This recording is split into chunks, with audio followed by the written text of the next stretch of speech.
tired of the same old chat on your computer screen or television about motor racing?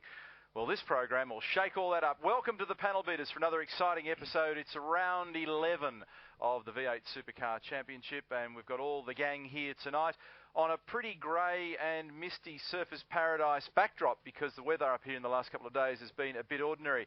But we'll talk more about the weather and every other thing that happened through the course of the day in just a moment. It's now my enormous pleasure to welcome my sidekicks for the evening. Welcome to one B.D. Jones. Thank you, Uncle Neil. Do you like that? Yeah, it was very impressive.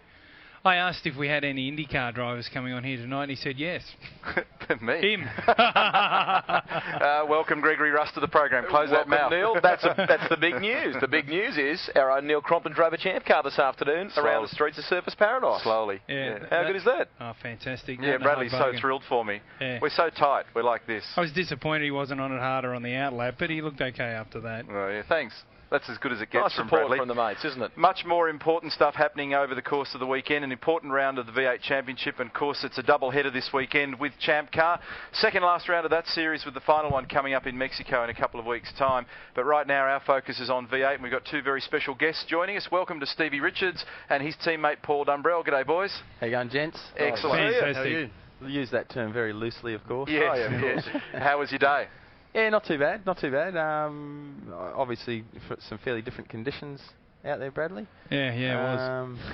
Slippery at the start. Yeah, but no, it was all sort of turned out okay. Before we talk in more detail to both Paul and Steve, I just want to go back 7 days. The last time I saw you, Richo, you'd just climbed off the back of Randy Mamela's Ducati MotoGP bike on the two-seater down there, Yep. and you had a grin from ear to ear, and it looked to me as though you had a pretty darn good time. Oh, look, that was just something else. I mean, you know, we're pretty lucky in our sport. We get to experience a few things, and that's going to be a lifetime highlight for sure. Really? Have you been up in a jet, like Murph? No, I've been up in the the roulettes. Yeah. No, not a jet, not a fighter. So, What got you about it?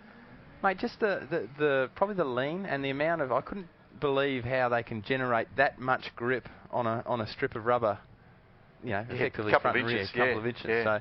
So just the lean angles into the corner and the brakes. Like the brakes were just unbelievable. Unfortunately, the speed down the straight, and you know, we were still doing 270 odd kilometres an hour, but because of the passenger on the back, Yeah, it knocks the power away around. well, they can't accelerate. It's got 220 horsepower. It can't accelerate because the front wheel comes in the air. So Oh, they've got to be very careful all with the the weight to application. yeah. Application to the gas. So, but still, you know, fantastic. Did you feel it was a bit quick into turn one? You give him a bit of a rib tickler on the way in there to straighten him Something up? to giddy up, or Time to get on the brakes. When we took off, it was probably the same for Rusty there. But we took off, and I thought, and you know, we ride bikes, so you feel the power. But he took off and he lifted the front wheel and he just kept on going, and we went all the way to turn one with the front wheel in the air. And when he decided he needed to go around the corner, he got on the brakes, donk, and chucked it in. What do you hang on to? Do you hang on to him, or you got? Nah, there's a special little handle on the hand grips on the tank. Yeah. So And is it like when you ride a cow in the rodeo that they tie your hands on so you can't get off? No, thankfully.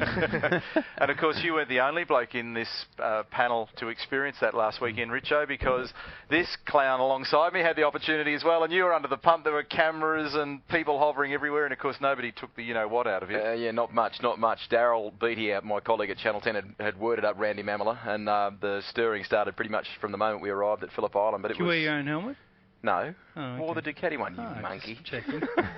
It was Strike me as the sort of bloke that'd take his own helmet for that sort of thing. Well, yeah, you're not allowed to wear open face helmets, Brad. On the back of it. He's got a full face on him. What are the go-kart races?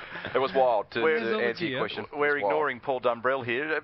Anything exciting happened to you in the last 7 days, PD? Did you sort of jump out of an aeroplane or jump off a building or something just to match these yarns? No, probably felt like jumping off the building after Bathurst, but Yeah. sort of, decided against it, and just getting prepared for this weekend now. Very frustrating Bathurst, unfortunately, for both of you guys. Good car, good speed, plenty of promise, and one of those days that comes along in motorsport for everybody at some point in time, and you were caught out one wide up at turn 2 there, which sent you off into the tyres, I think, the first time, and then, of course, obviously all the dramas with the wheel and what have you. Yeah, definitely pretty unfortunate, really. But as you said, you know, Bathurst, it's an easy race to win, but you know, it's so tough and it's such a long day, and unfortunately, yeah, sort of. You mean an easy one to lose? Yeah, easy. Because I don't reckon it's very easy to win it. If you listen to LP, he definitely said it's an easy one to win. Yeah. So. No, but it's tough, It's a pity to be out early, but we'll come back next year. We're broadcasting from the Big Pond Media Unit here on the Gold Coast, and I was just next door speaking to one of our colleagues, and that screen that got caved in on the Craig Lowndes 888 Better electrical car, they auctioned and raised $7,000 for charity. Wow. It'd be the world's most expensive, completely rooted windscreen. Man, that'd be in a big case, wouldn't it? Yeah. When you think about it. Yeah. What? It'd be in a big case, the windscreen. Yeah. It's huge. Oh, it's just big to hang on the wall. Someone's got a bar somewhere, clearly, that they want to hang that from, or a very empty rubbish bin. Yeah, that's right. It might not be in a case, Bradley. The guy might have just wanted to donate something for charity. Don't be ridiculous. Okay, so it's in a case. Yeah, he'd put it in his bar. Why else would he buy it? If there's anybody watching the program or listening tonight that understands psychology and you're able to help us map Bradley's brain, we'd really appreciate an insight into Well, you reckon he just bought it and threw it in the bin, do you? Well, I don't know, but you've got it in a case, and we're like, what are you talking about in a case? He would have put it in a case if you're buying it. Maybe put it in a case. I'd like to know how they mapped your ECU. What's all that about? Well, I would have thought that's pretty... I just thought myself... I think you're actually talking about two different things here. You mean framed, like framed. Well, it may not have been. I don't think it was. No. Really? No. Oh, what's all that about? Anyway. Well, what would you do with it if you didn't put it in a case? Hang you on. might have just wanted to, put it in his garage. I'm with Richo. You might have just wanted to put it in your home or in your garage, or maybe just give some money to a worthy charity. Well, We're bogged down. We've actually bogged down on the program. You ventured from qualifying today, third fastest time in the shootout. You were fifth. Tell us about the lap in the shootout. No, it was actually a pretty good lap. We just it was a very good lap. Lacked some rear drive in a couple of spots. Looked like you were quick, except just onto the front straight. Did you have a bit of a moment there, or? No, actually, probably the corner off the end of the beach straight there, and the next little left-right. The car was a little bit taily there, and I couldn't get the drive off the corner. Okay. That would make sense because at the time you were actually up on Todd Kelly in sector terms. So but no, it felt good. The car's good. I mean, I think it's always the trouble around here. You're trying to search for that tyre grip on the first lap when it's all cold, and some cars suit doing that better than others, and you're always trying to. And it is a genuine street circuit in the sense that there's paint on the roads, it's fully cambered, it's concrete walls everywhere. It's not like Melbourne, for example, the Grand Prix track there, where we talk about it in terms of being a street course, but it's not really. It's a permanent road course, really, isn't it? That's right. So, you really notice the paint on the road and the pedestrian strips when it's wet, don't you guys? 6 gear down the back straight. Can you do that again, please? No. you know when you hit a pedestrian crossing, let me tell you, that gets. I thought you were going to say you know when you hit a pedestrian. I was going to say, well, I would hope you would know. I wonder what you get for a auction for that windscreen. Let's recap the top 10 shootout results for you from today in V8 terms for round 11. Greg Murphy with the fastest time, a 1 minute 51.34. Todd Kelly second fastest, so the two Holdens on the front row for the first of the weekend's races. Mark Scaife, Marcus Ambrose, Stephen Richards fifth fastest in the shootout. Craig Lowndes ended up sixth. Russell Ingall seventh. Steve Ellery eighth. Steve Ellery's looking for a drive. We should talk about that in a second. Cam McConville ninth and Jason Richards 10th. Jason Richards was second fastest in the qualifying. In qualifying, he did an outstanding job. The car looked fantastic, and he drove it well. And obviously, they had a problem in the shootout with the power steering. They did, Is that right? That's it's something in the rack. I think it had a small leak of something. It had a leak or something. I thought maybe they used their 3 sets of greens, but that wasn't the case. Apparently not. I think they had an oil leak. Oh, right. Right. Okay. Did it actually wait up on him, or was it just leaking oil? He didn't know at the time. There's a bit of smoke coming out of it. Yeah, exactly. And he just couldn't, get an answer for why he had a sudden lack of grip, but that's the reason apparently. Paul Dumbrell, what about you though? Today, opening session, 20th, 10th in the second session, but back to 19th in qualifying. Yeah, no, pretty disappointing. We sort of on a pretty good lap there towards the end, and just glanced the wall at the second last corner there, and sort of put an end to the lap. So ended up 19th, which isn't too bad, but sort of got a bit of work to do in front of us tomorrow. We're deep in the midst of silly season at the moment. Everyone's talking about who's going where. We know that Richo's staying. I know, Rusty, I had a phone call from you last week. What about for you, though? What's the immediate future hold for yourself? Yeah, Larry has indicated that he wants me to stay with the team before Bathurst. So he will run 2 cars next year on that basis then? Well, that's a plan, at least 2 cars. So, he obviously has some intentions of what he's doing for next year. He hasn't sort of divulged them yet, but he's playing his cards close to his chest, and I think, sounds like it's all looking good. Oh, good. There you have it. There's a lot of other stuff going on, though, isn't there? A lot of drivers wheeling and dealing. For example, this weekend, your nephew, Bradley Andrew Jones, no longer with Gary Rogers Motorsport, so he's He's on mowing the holidays. lawn, I think you said to me earlier in the day.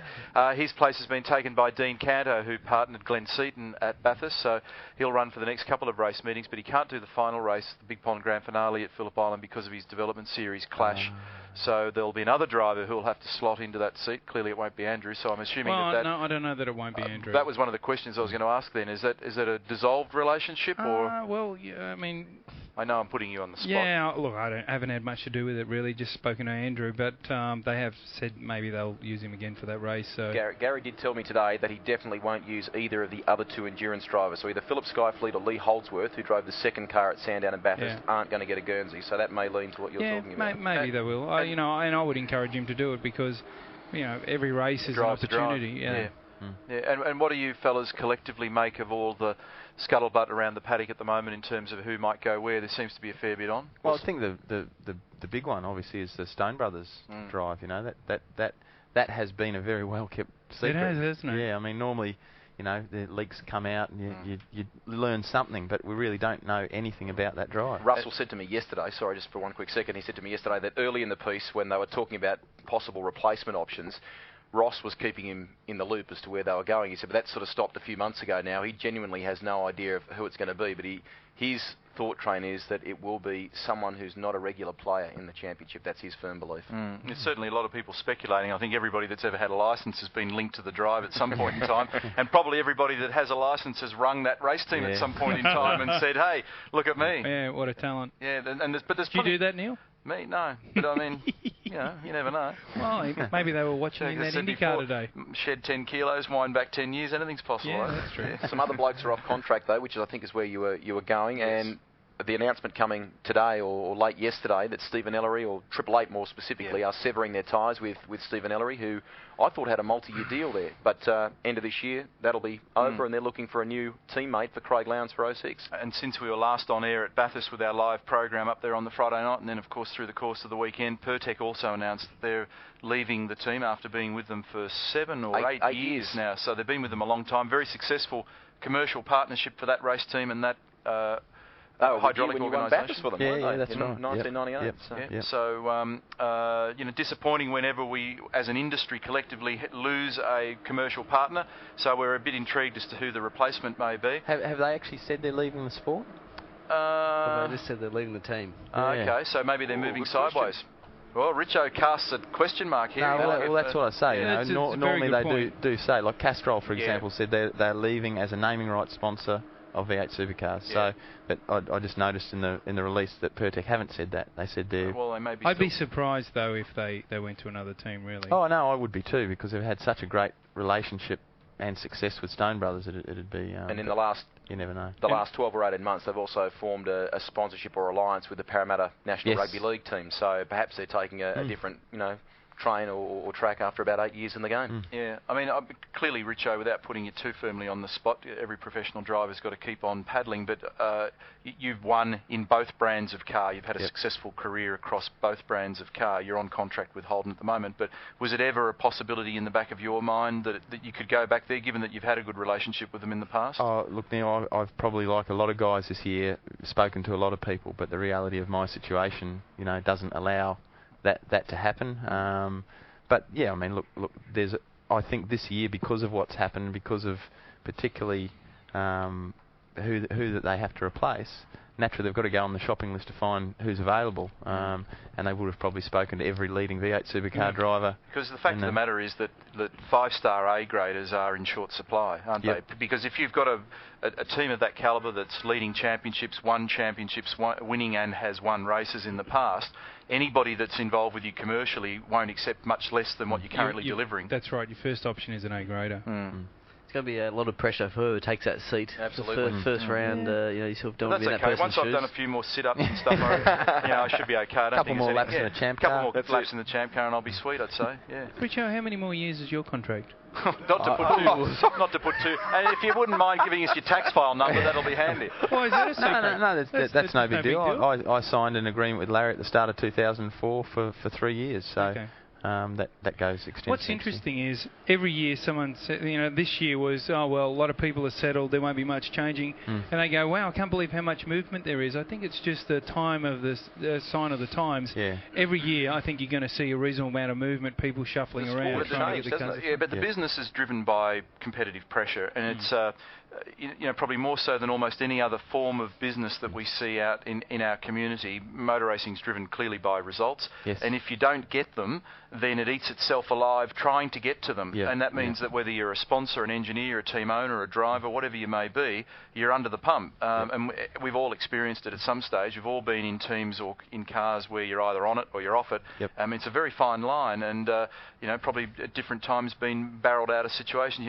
I know you went through a patch there at one point, Rich. I can't even remember who it was now, but it was a real battle. But you chip away and you work at it. So, somebody said to me at one point, and it was an interesting observation about our business, that it's a real microcosm, a real Darwinian theory. It's the strong get stronger and the weak get weaker, and it's a great example of a supply and demand business. You succeed, great, and if you don't, you get torn up, and the next thing comes along. I think on that though, I think it's still very possible to be as a driver.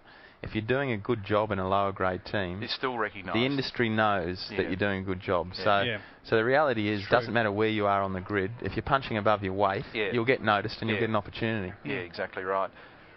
Look, boys, thank you very much. I know you've got a busy weekend and you've had to trudge through the mud like everybody else to get over here and see us tonight. Best of luck over the course of the weekend. A couple of very important races coming up, Saturday and Sunday, and then of course there's plenty more to come because we're off to Tassie again, which would be great, the revamped Simmons Plains after visiting there last year for the first time in a while, and then the Big Pond Grand Finale at Phillip Island. I'm sure everybody would be excited to go back to Phillip Island. Absolutely. Yeah, Should be great. Yeah, thanks Paul, thanks Steve. Thanks guys. See you, mate. Make sure, Brad, if you hit a pedestrian, you stop. You always Just worried about how many years I'm going to get. That was definitely the line of the night. What do you reckon you'd get? 15 years. Are we taking a break, Mr. Producer? We are taking a break. See how professionally run this program is. We'll take a break on the panel beaters with thanks to Big Pond, and when we come back, we'll tell you more about what's happening up here on the Gold Coast.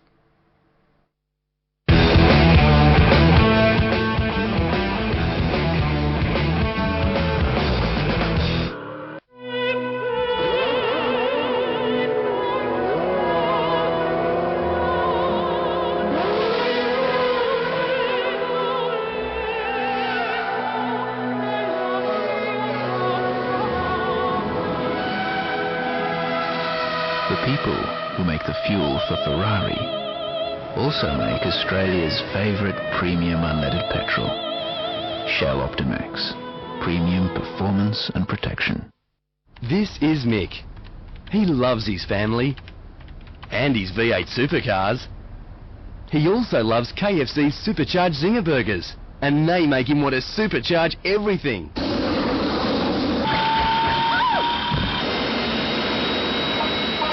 Because KFC's Supercharged Zinger combines the awesome whole breast Zinger fillet with extra grunt hot sauce. Where will it end? You've taken the V8 to the races. You watch the action on TV. Now read about them in V8X Magazine. V8X Magazine, dedicated to just one thing, V8 Supercars. Showcasing some of today's best writers and award-winning photographers, V8X brings you all the news and in-depth interviews demanded by today's V8 Supercar fans in one action-packed magazine. V8X, the #1 magazine in V8 Supercar coverage. Out now. As a business owner, I have to conserve cash flow. I wish there was a way to generate more customers. Something to help me out in the slow times. What I need is a business-to-business support network. What I need is a holiday. What I need is freedom. Bartercard is the world's largest business-to-business trade network that guarantees you new customers and access to over 45,000 other businesses. Get a piece of the Bartercard action. Call 1-800-804-800.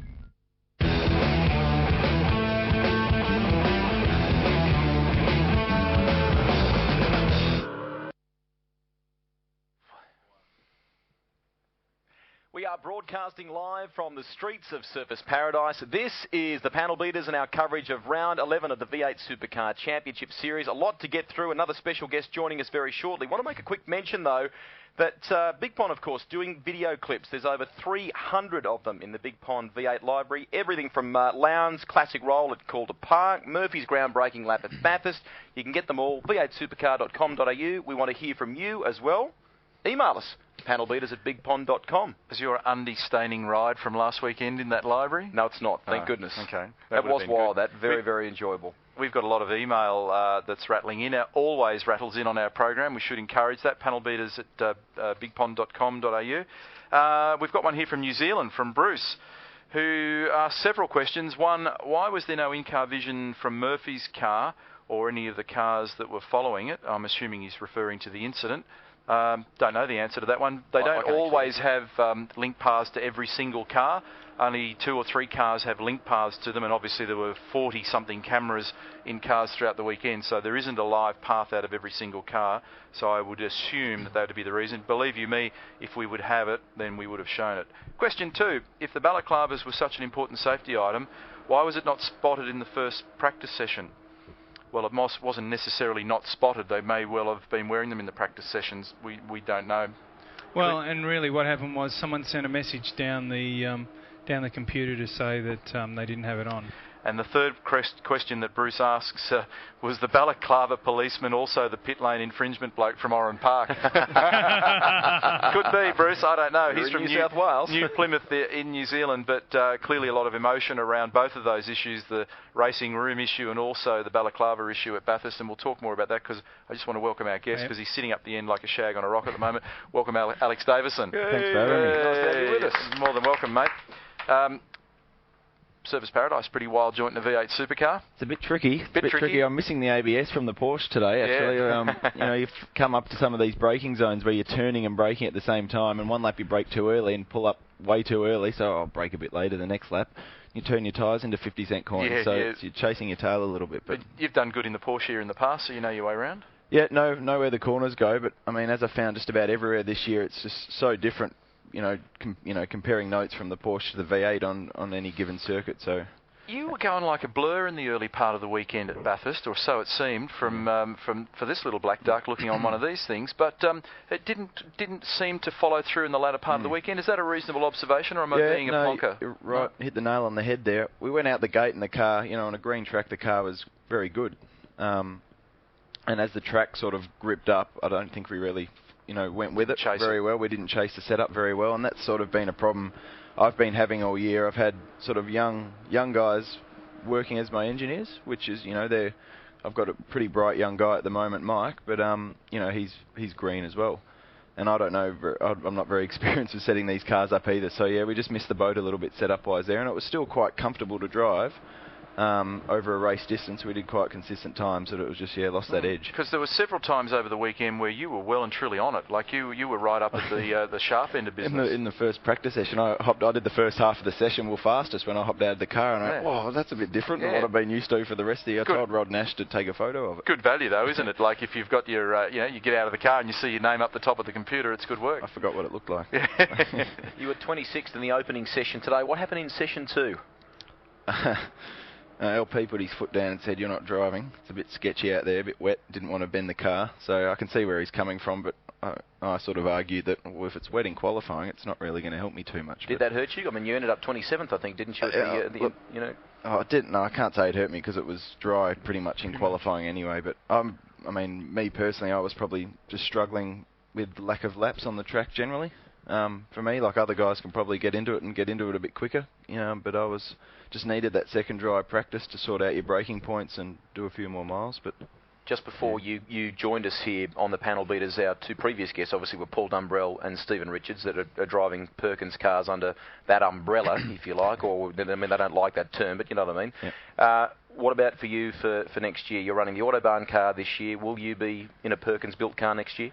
I don't know, to be honest. I've got a contract with Larry for next year, but I don't know what cars he's running. Look, there's sort of clauses in there which give both of us outs really. So I'm not sure how it's going to eventuate. I don't want to stay in the category, but whether I'm with Larry or not, I'm not sure. Okay. We've got more email here, and This one is from disappointed Ford fans. Hey, we don't like it when you don't put your name to it, but anyway, I'll read it anyway just for the sake of it. But this person or these people wanted to say to Avesco that what they did to Ambrose at Bathurst was a joke. Just because he didn't have his balaclava on, they get a black flag. Come on, Avesco, give Ford a fair go. Stop turning a blind eye. Let me assure you that every single person I know that works in this pit lane and pit paddock, and many of which we've all known for a long period of time, do not operate on bias. Absolutely. And first and foremost, it's not an Avesco issue. The adjudication of the way in which the race meeting is run is done by CAMS, Confederation of Australian Motorsport, and people like Colin Bond, the Driving Standards Observer, Peter Wallerman, the IPO, they're appointed by Avesco. So everybody's got a say in this. So, you know, we do see both here at Big Pond and also at Network 10 some pretty aggressive email from people on stuff like this, and frankly it pees us off because the industry doesn't operate. Yeah. The industry does not operate. It's Neil Crompton. I mean, this crap annoys me. So, but I have a point of view on that. Yeah. Were you interested to hear it? I would, but you know, but we don't want to see stuff like that. The people that work in this truck and in the over the road over there, they make decisions that are pretty sound. They do, but I see the judicial system as such that it should be. Well, you know, obviously they got a tip off about the balaclava, and the truth of the matter is, if you're not wearing the balaclava, you should stop and put it on. Yeah, but it's simple. But it's black and white. Yeah, it's in the sub-regs. It's been there for years. If they get a message down the line that someone's not wearing a balaclava, I think what they should have done, it should have been handled differently. And I think what they should have done was they should have sent a message out to every team saying, hey, if your driver's not wearing a balaclava, make sure he is. And have a look inside the cars, and if Marcus or Luffy didn't have one on, then they should have stopped them. Hang on, let me finish. And get out of the car. But they shouldn't have allowed another driver to get back in the car without one on and stand there and observe him do that. It wasn't as simple as that. It was all happening. They watched him back in the car. No, they didn't. No, they didn't. But the point I make Why wouldn't here... you send a message? Hang on. The point I make here is that to suggest that there's some bias for Ford Holden, let's make that extremely clear that that's not the case. There's probably flaws in the system, I agree with you, but in terms of it being weighted one way or another... No, that's not true. But don't you think they should have sent a message down the line saying, hey... No, but hang on. Just think about the sequencing here. When Warren Luff got out of the car, he was standing next to their pit bay observer as he pulled his helmet off. That's why he got pinged. By the time he stands next to the pit bay observer, Marcus is in the car. So I don't agree with your view of how... Yeah, but hang on. Someone had said to them, I think the drivers in the Stone Brothers car aren't wearing balaclavas. You agree with that? So we hear. Well, but we don't know. Okay. I think it's true. So let's just humour me for a second. Yep. So let's pretend that is true. If that's the case, then they should have sent a message out to all the teams. Make sure your drivers did they on the land? You know, no, there's a local area network which all the teams can see on these things. They didn't, and I just think, and maybe it wouldn't have changed what happened with Marcus and Russell. Because the whole thing was always about Warren Luff. It only became apparent after the fact that Marcus didn't have his on. But don't you think if there's if there's a chance that someone isn't having their balaclava on, why wouldn't you just blanket everybody and say put it on? Don't you think, Alex? Or yeah, well, it gives everybody else the chance to at least not make the same mistake, I suppose. But I don't think it would have saved Marcus in that. Maybe it wouldn't have, but I still feel that message should have been sent out to every team. I want to ask an open question to all of you while you're here, because last night Russell Ingall went on the news and basically said, I think it's a sad reflection of our sport when it comes to the stage that a rival or a competitor dobs somebody in along those lines. He firmly believes that it's a rival that has gone to the officials and said, hey, listen, they're not wearing the balaclava. Well, I hear it's a Ford rival. So do I. I think that is the case, because I also had someone put their hand up and said, yeah, I got him in trouble. I won't say But the fact of the matter is, we won't go there. But it doesn't matter. At the end of the day, it's a safety issue, and they should be sure that everyone's going on. I bet both of you blokes had them on.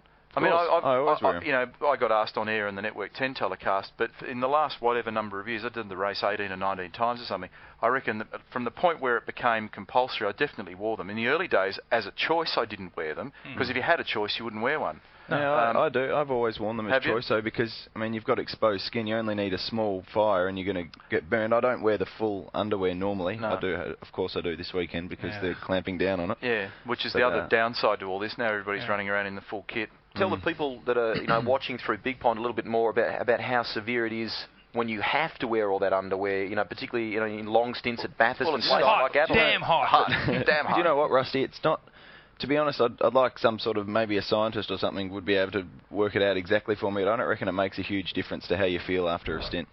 I don't like wearing it when I'm driving. No, I don't reckon. I loathe it. You think you're not as dry? You think you're the same? You wouldn't be more drained with it on? Maybe you might. I mean, you're hot anyway. You're bloody hot anyway. Yeah, they're seriously hot. I don't like wearing it. I got to tell you. I mean, what we should point out is that with the balaclava. On top of the balaclava, if you're wearing the full spec FIA recommended fireproof gear, you wear a triple layer race suit. And then you must wear essentially a skivvy that comes down to your wrist, and a pair of long rolls johns. up over the top, and a pair of long johns. So it's as though you're about to climb Mount Everest. Yeah, that's exactly And honestly, right. I mean, it is. It's an insurance issue, but and you choose to wear them. But really, for me, in a single seater, absolutely. Or a sports car, absolutely. You're sitting in the fuel tank. In a touring car, you actually have to try hard to burn yourself. Well, that's exactly right. It's like laying in a thermos, isn't it? I mean, it's so hot in there, you couldn't believe it. Especially up here this weekend, the humidity's worse than the heat. Humidity is a killer. I remember the Porsche race here last year, which was Saturday night. Obviously, the temperature had come right down, but those Porsches are very hot inside, aren't they? Oh, as hot as ours, maybe a bit hotter sometimes, which is surprising because everyone thinks they're cooler because the engine's out the back. Yeah. But the humidity was up, temperature was down, and that was harder than it was driving during the day just because the humidity was so high. But I mean, look, we've got some varying opinions on the whole, whether you do or don't wear it and what have you. But the fact of the matter is that I do get cranky when people say, and I get there is no conspiracy theory. I do get the suggestion frequently by people that the industry plays one versus the other from the umpire standpoint. That does not happen. And you can really look at it from the accident point of view as well. The bottom line is, it's a crazy rule. It's crazy that we've allowed the rules to get to the point where someone has clearly passed that they can, it becomes a racing incident. It was clear at Eastern Creek that wasn't right, and it was clear at Bathurst, for me anyway, that wasn't right.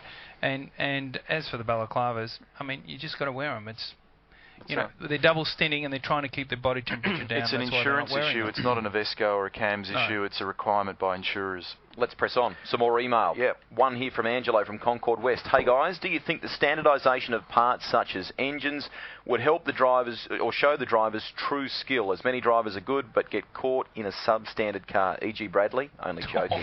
Only joking. That was from Angelo. My boys wouldn't like that much. Well, I mean, it's heading towards that direction when you think about it. Perkins is a major engine supplier. How many cars does Larry put engines in? There's our 4 cars plus Wheelie's 2 cars, so that's 6 cars. 6. Stone Brothers, who we're going to next year. FPR are talking about doing Britex cars. Holden Motorsport, their cars. So slowly we're heading in that direction anyway. More email here. Simo. Simo. G'day, Simo. How are the cylinder walls in the engine lubricated in a dry sump? Well, they are, but the oil, instead of being held in the sump, as you know it, at the base of the engine, is held, in some cases in the bell housing, and in other cases in the boot of the car in a captive oil tank, and it's run through the centre of the car on oil rails. So there's no problem in terms of lubricating the engine. The other good thing about having it in a tank like that is that it's captive and it's got baffles in it, and the car, or the engine indeed, gets a more regular supply of oil at a better and more constant pressure.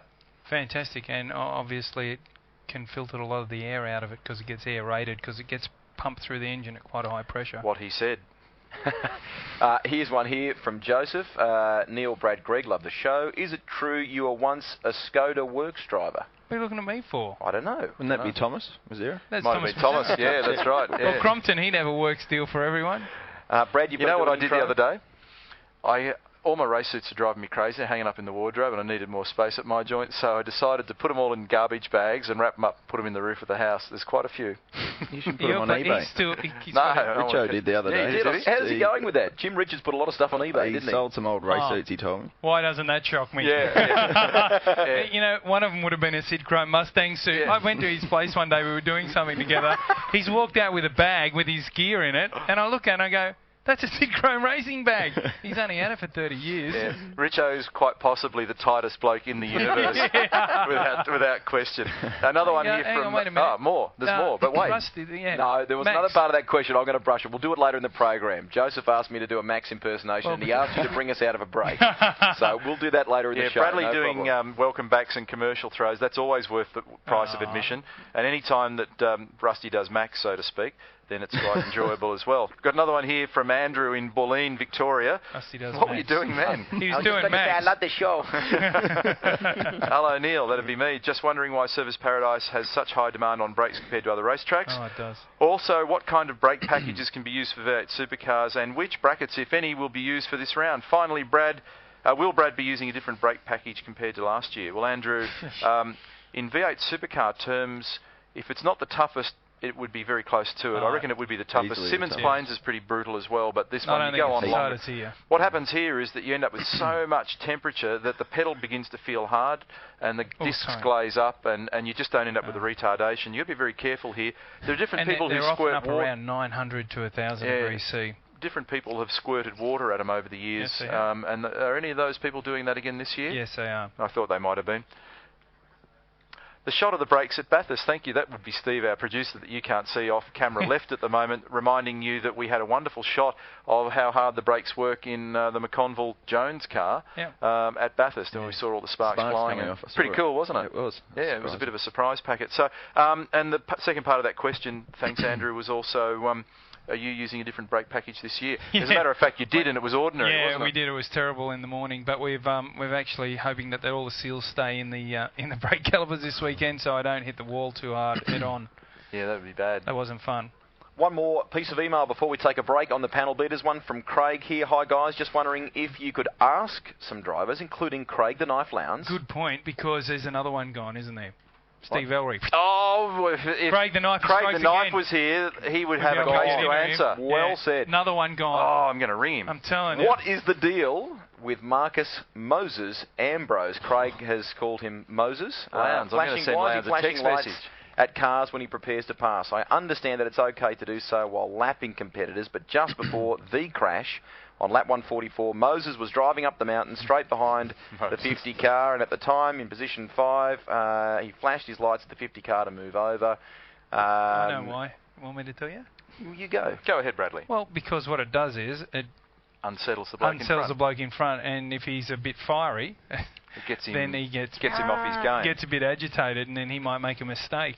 But any professional driver shouldn't be distracted by a couple of flashing lights. I mean, everyone does it all day, every day. The minute I saw that, it just made me even more determined to keep the prick behind me. In my mind, the mindset was, you can flash away all day long, mate. You're going to say something else. Send me an SOS message, because I don't care what you're doing. You read the Gold Coast Bulletin this week? There are big fines for swearing on air. I didn't swear. Prick is fine. Did you? Look, I'll prick you now. Look, like I've pricked your arm. Big fine. Who wants to throw to the break? Do you want to listen to that one? Good luck at the IPO's office. Yeah, the IPO. You'll be in big trouble. Throw to the break, Bradley. Throw to the break. Thank Alex first. Thank the guest. Alex, thanks for joining us today. Sorry you didn't get much of a chance to talk. These two never be quiet. We'll be back with panel beaters more after this break. Thank you. Hey, that was great.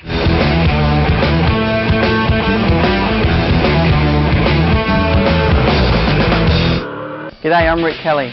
I drive for the HSV dealer team. Nothing is more intense than V8 Supercar racing. We push our cars to the limit, and we push the guys preparing our cars to the limit. That's why the guys preparing my car use Sid Chrome tools. Sid Chrome tools have exactly what I'm looking for in my car: performance, reliability, strength, and that vital competitive edge that only comes from innovation and unique design. Head down to Sid Chrome's display and check out their new rotator and micro-tough ratchet. Sid Chrome, the tools that rewrite the rules.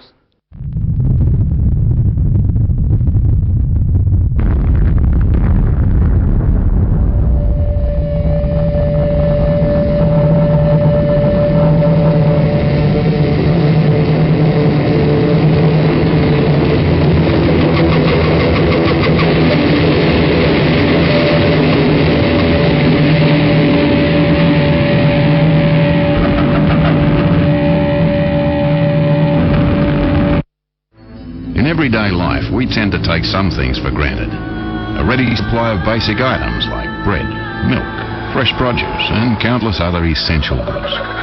Road transport plays a vital role in maintaining our Australian lifestyle. But it only takes one break in the chain to upset the whole system that we rely on every day. Most people don't know it, but they're probably depending on Australian-made Kenworth trucks to deliver the goods, day in, day out.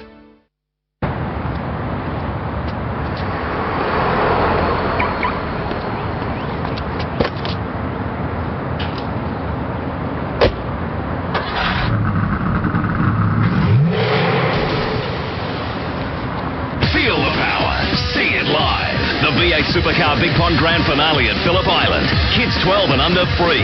November 25 to 27. Pre-purchase tickets and save. Book now at ticketmaster.com.au.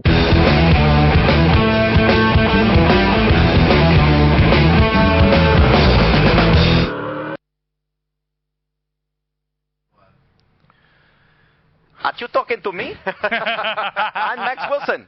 This is the Panel Beaters on Channel 10. No, it's not. I'm Big Pond. I'm Big Pond. Oh, get it right. I just want to tell you, Big Pond averages around 5 hours of live coverage for every V8 weekend, right across the weekend, of course. That was Max's 5. voice. No, I'm not. Not 4, not 6, 5. Interviews, qualifying, top 10 shootout races, plus all the press conferences. It's all streamed live to Alan Big Jones. Pond broadband customers. Live timing and live telemetry. It's all included in all the race feeds. And as a special edition for Bathurst, Big Pond built a live continual highlights reel. I don't know if you know that, do you?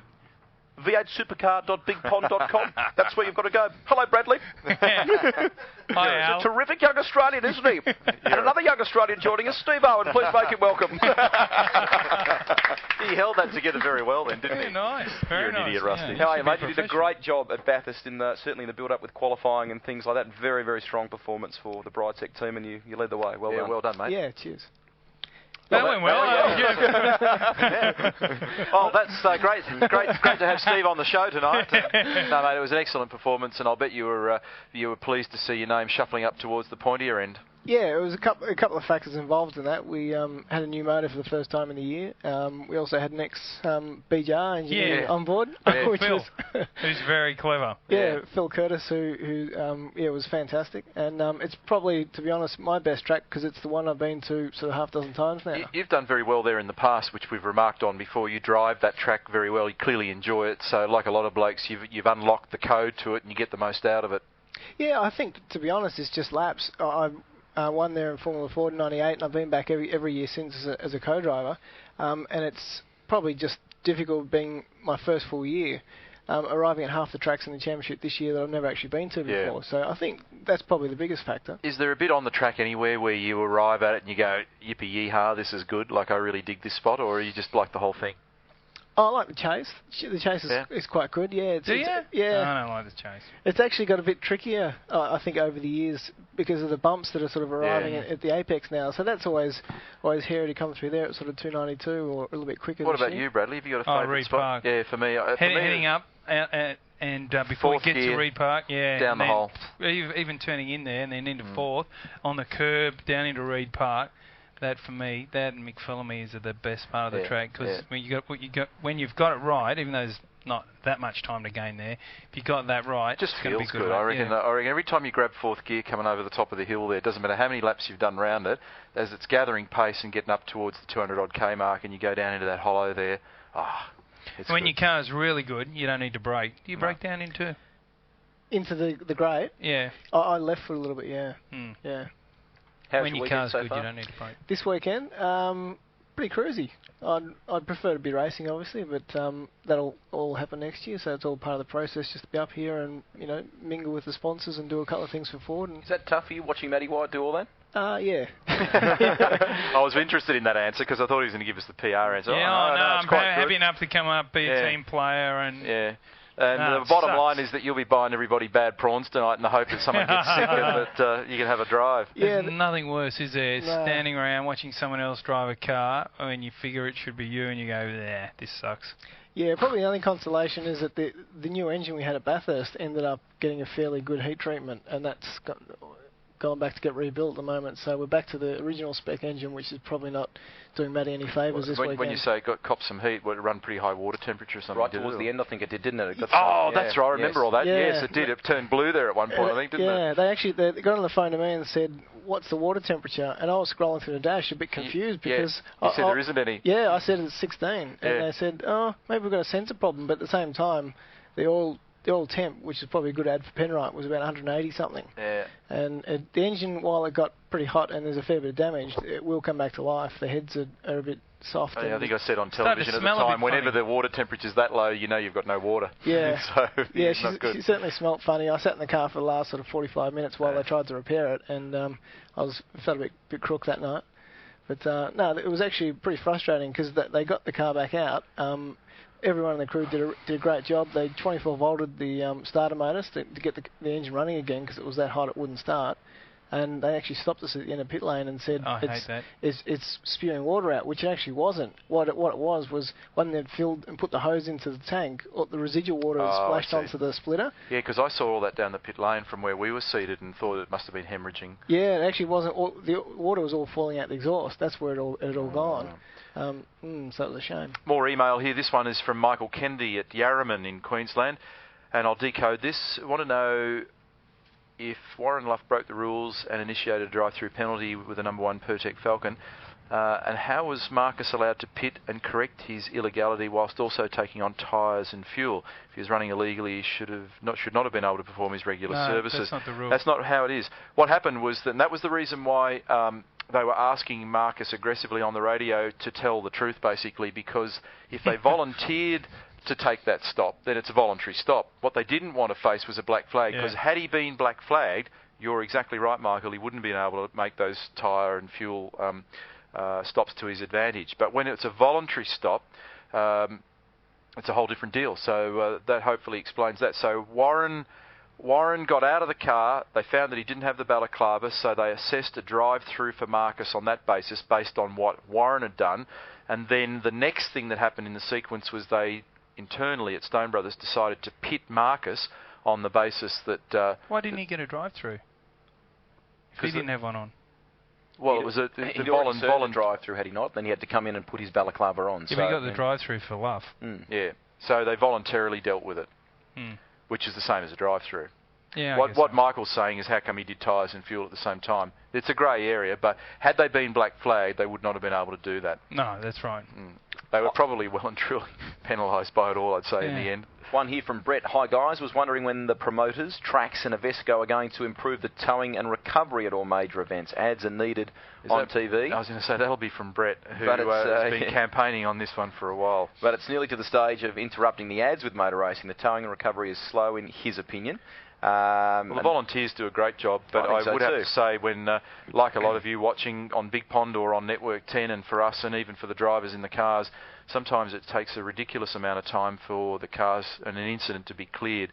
So maybe we've reached a point in time where we need to come up with a better way, equipment-wise, of getting the job done. A lot of people are talking at the moment about silly season. I want to involve Steve here for a second. Obviously, you've had an up and down year in terms of how often you can get in the car, like here at Indy. Yep. From memory, you're on a multi-year deal with Brightech, but has the phone rung at all? Have a few people rung up and said, hey, what are you up to next year? Well, I have had a couple of sort of probing questions, but I must admit it's always the way when people ask you initially, the first thing I ask you is, are you already right for next year? Yep. And for me the question is yes, because I'm back with Brightech, so that's pretty much as far as it's gone. I think part of it is just people getting a feel for who's out there, as much as, you know, I mean, I reckon probably some of the teams have probably spoken to every single driver that isn't contracted just to get a bit of a feel for what's out there. And I heard something interesting the other day about a couple of the team managers that actually got together and said, you know, who's out there, what's really going on? Yeah, and it was actually more the point of what's the story with you offering our bloke, you know, X amount of hundreds of thousands of dollars a year, and then they said, no, that's not true at all. So I think it was actually a few of the team owners got sick of the actual, well, this bloke's going to offer me that. Jacked up. Yeah, so they, you know, said, right, well, what's the plan? You know, and it's probably not so. The only problem is drivers lie, and so do team owners. Bradley, please, that's a strong word. You're a serial liar then, are you? Yeah, you're both. Yeah. I know exactly how it works. Spoken like a true filthy liar. Yeah, that's right. We got more email here. This one's from Charlie Hepworth. Why are Avesco taking the V8 Supercars overseas? I think the only place for them is right here in Australia. What do we think? It's a bit of an emotional one, this one. But to reiterate again, there will always be a minimum of 10 domestic events and a maximum of 4 overseas events. Game, set, match. So, look, I'm sure that if the teams get good offers, as they have from the Bahrainis and the Chinese and the Kiwis, and the deal's right, and it helps these guys go racing, helps Bradley's team as a team owner, and blokes like Steve go and ply their trade, then that's a good thing. I think the China experience, although there's still a lot of loose ends to be tied off on that, was a very, very good thing. We had very big viewing numbers. We had a lot of interest in the motorsport community here. Does it hurt some aspect of domestic racing? Perhaps in some ways it does, but look, I think I think it actually just grows the overall pool. I don't know that there's any downside to it, in all honesty, Charlie. So, yes, if we can continue to develop more great events here, like North Queensland and other key markets, that'll happen. We still need to keep racing on proper racetracks. I agree with you, 100%. Jason from Adelaide has one here, and this is a little opinionated from Jason. He's obviously got quite a passionate view on it. Why is it that Murphy can take Ambrose out and simply have no punishment for what he did? I thought there was a rule called the B pillar. Was Murphy when his contact took place? Where was Murphy when his contact took place? I feel the rules simply needed to be implemented to all drivers. Why is it that Ambrose serves a drive-through for his co-driver? I feel the rules need to be clearer in their interpretation. This is, I think, our own colleague here. Before Neil goes burlesque, at the end of the day, there is no conspiracy theory. No. What's happened is they adjudicated at Eastern Creek that when you were passing somebody, you had to be clearly past them and then turn in before it's your corner. And they've decided that while Marcus had gone well past the B pillar and the front of the car of Murph's was probably somewhere around his back wheel, Marcus hadn't cleanly executed the pass in total before they started to turn into that corner, and that's why it was called a racing incident. You said, I think in some paperwork I read during the course of the week, that the issue du jour, one of them, in pit lane over there because it's so busy at the moment, but one of them will be the issue of racing room. And I think this is part of where Jason is going with this question. I don't agree with but there has been a precedent set at Eastern Creek. The precedent was set at Eastern Creek and has been at several other races. The fact of the matter is that what Peter Wallerman and Bondi saw at Bathurst is a consistent application of what they've been saying all year. Yeah. I don't agree with it. I don't agree with it in some instances, but I mean, maybe I come from a simpler time. Maybe you and I come from a simpler time. Speak for yourself now. In the good old days, when boys were boys, it was simple. If I was going to have a lunge at Steve, I had to get my car to halfway up his car, which we conveniently call a thing called the B pillar.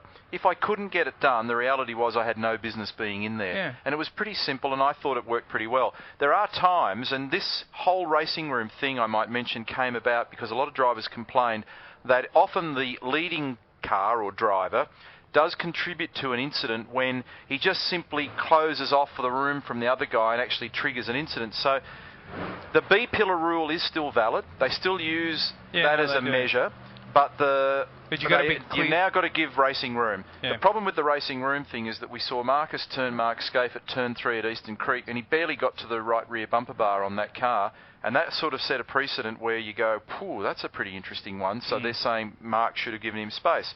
Unfortunately, what happened was that Marcus, in this case, was on the flip side of the coin at Bathurst, and he got bitten the other way.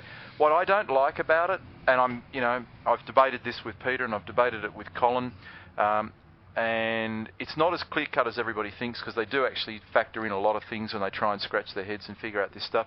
I worry about a set of rules. Let's just focus on Bathurst.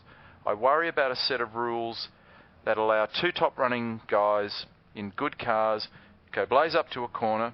Both drivers feel that they are right, and later the rules vindicate their feelings because we've actually said to them there was no case to answer. I can't pull it up on my computer quickly, but the words were that they examined both drivers' actions and, give or take the appropriate English, they said there was no cause for complaint here. We can't find any fault, that nobody had broken any rules, but we tore up cars, not only those two, but a bunch of them down the road. We spent $500,000, and so a couple of things happened. We don't find fault, and then we therefore don't have a deterrent for it to happen again. Yeah. So we're just as likely to go racing 50 metres behind me here this weekend and have the very same thing happen. So my question mark to the industry and to myself here, a rhetorical question is that a good thing for the industry to have a situation where we've got rules that don't find fault and that basically encourage the same thing to happen again? Yeah, and my answer to myself is no. That's right. You're absolutely right, and I don't agree with it at all. It shouldn't be allowed to get to where it did the other day. It was silly. And if Murph had lifted off, and look, roles could be the other way around, then there would have been a lot less damage, and he would have lived to fight another. They had a very fast car up there. He could have won that race. We've got a really short program tonight because of so many commitments for the drivers. Do you want to scorch through some email? Well, let's do one quick one here from David. Neil, and to the guys in the panel, do you know who will replace Steve Ellery at 888? What's the school of thought here? I do know, but it hasn't been announced, so it's probably inappropriate for me to open my gob and then get them all in trouble. But he doesn't drive a Ford at the moment, though. No. There you have it. Darren, can't pronounce your surname, Darren. Sorry, I'm a dill. Mate, Darren, mate. It's almost that. He wants to put in a plug for volunteer track marshals. Matisky, I think it is. Mr. SBS. Yeah. We get a tremendous level of support. George Danikian. We get a tremendous level of support from trackside officials all around Australia. All of us have benefited from this, and we never give them the plugs that they deserve. So if you are interested in being a flag marshal, a track marshal, a communicator, or in event command, then I suggest that you get hold of your local CAMS office or a motor racing club or a motoring club somewhere that's affiliated with CAMS and have a look at doing it, because it's a great gig. Here's one from Mr. Pedesculo from Wollongong. No, I'm only kidding. Rob. G'day, guys. It was hinted in the Bathurst coverage that brake rotors were likely to be getting sad after the race. That's a really good point. Hinted by me. Hinted by Neil, and I found it just said it. I found it interesting that Ingle stopped and put different new rotors. New rotors. I found that amazing. Well, I was told that was going to happen. Wow. Okay, next one. Well, that's the end of that conversation. I just thought it was an unusual thing to change during the race. He had a problem with his car, though, at that stage. It might not have just been pedal sinking to the floor and all sorts. So. Oh, dear. Yeah. Hey guys, I know that you would need to be. What is it? I know an that you article would in Auto Action. Well, that'd be factual. Come on, carry on. It's to do with the green paper, I think it's called. Thursday night meeting at Bathurst. They all got together for a waffle fest in one of these big pond trucks to talk about cost containment, which they've been quacking about for years. And they're going to put wooden wheels on them, and they're going to, take a spark plug out or something. I do support cost containment. I haven't read that article because I don't really read it very often. One for Brad. He stands for cost containment. But it needs to be done in such a sensible manner. It'll be interesting to see what comes out of some of the things that are going on at the moment. Oh, there's so much email and so little time. It's like Bradley and women. But That's an old story, Neil. We've got less than a minute to go in this program. One question here from Rob asking us about whether the roof vents have provided any benefit in these enduro races, hot races like this one. Very little. And I'll tell you something else. Almost drowned with that roof vent today. Oh, the water came in. Man, but that thing let some water in. The roof vents have been inverted. When I drove that HRT car at Eastern Creek at the end of last year, that was poking out the other way, but they're all worried about rear wing disturbance, but there was a pile of air coming in there. You know, when we put it in the car at Hidden Valley, they said, put your hand up and see if there's much air coming in. And I couldn't feel anything with my glove, so I took my glove off and put my hand up there. And there's a bit of air coming in. It does get a bit in, but keep that going, because it's basically Thanks for watching us. This has been Panel Beaters. Steve Owen, thank you very much for dropping in. Thanks, best wishes for the future. Hope you continue to have a competitive run out there. It was a great job at Bathurst. Yeah, so we appreciate you dropping by, and we appreciate you spending time with us tonight. Gregory, thank you. Thank you. Bradley, thank you. It's always a pleasure spending time with you, Neil. He's a cranky old thing tonight. He hasn't had a good day, but felt like a SeaWorld ride with that water coming in. Let's hope that he has a very successful weekend. Thanks for watching us on Big Pond, and we'll be with you Tasmania in a few weeks. Bye for now. See ya.